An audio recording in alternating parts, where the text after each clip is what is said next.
pour moi, c'était très dur par rapport à mon pays, à ma famille.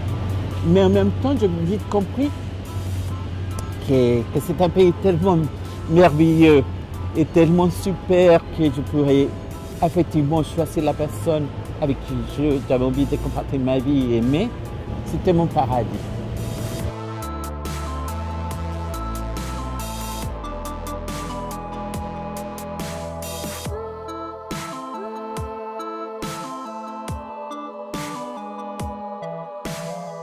Aujourd'hui, on a toujours tendance à parler des 71 pays qui criminalisent ou qui pénalisent en fonction de l'orientation sexuelle, mais on oublie de dire, je veux dire, qu'il y a des pays qui ne pénalisent pas, qui ne criminalisent pas l'homosexualité, mais qui néanmoins font que les homosexuels sont réellement en danger.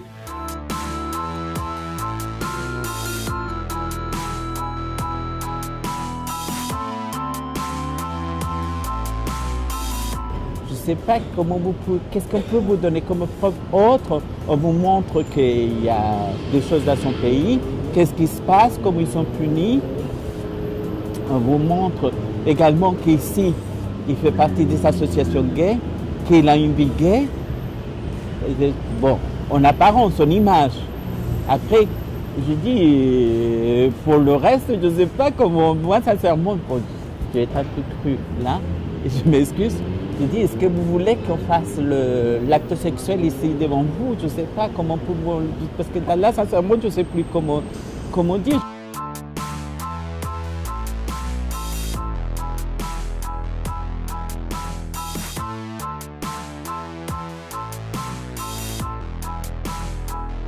Mais je pense que dans les années 80, c'était plus facile. On n'entendait pas trop ce qu'on entend aujourd'hui, que ça, c'est vrai, ça fait peur aussi, sur les étrangers, sur la fermeture des frontières, sur toutes ces choses, ces commentaires qui font les politiques qui font peur. Les témoignages que j'ai vus lors de la manifestation ici sur la place de la République, sur les réseaux sociaux, aux nouvelles et tout, je pense qu'il y a une violence, il y a une colère, il y a une homophobie qui s'implante et qui grandit. Moi-même, je me sens plus, en ce moment, je me sens plus en sécurité. Parfois, on a honte de présenter ça parce que les gens se disent « Ah oui, c'est encore une demandeur d'asile qui vient nous prendre des choses et tout. » Donc, c'est pas facile, faut dire, c'est pas facile pour les demandeurs d'asile vraiment quand on l'est encore, de se sentir vraiment intégré. Rien que essayer le regard des autres qui te regardent comme une sous-personne, parce que parfois on se dit mais un demandeur d'asile c'est quelqu'un qui n'a rien dans la tête, c'est quelqu'un qui n'a pas fréquenté, tu te dis mais wow, j'ai tout un background, si tu savais qui je suis, si tu savais ce que je peux faire, je pense que les gens allaient avoir un autre regard.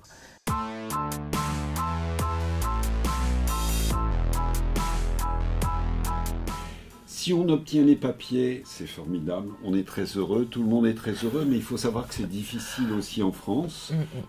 Pourquoi? Parce que 8 personnes sur 10 que nous suivons n'ont pas de domicile, et la première chose que va demander l'administration pour ouvrir des droits à la sécurité sociale, pour pouvoir chercher un emploi, c'est d'avoir un domicile.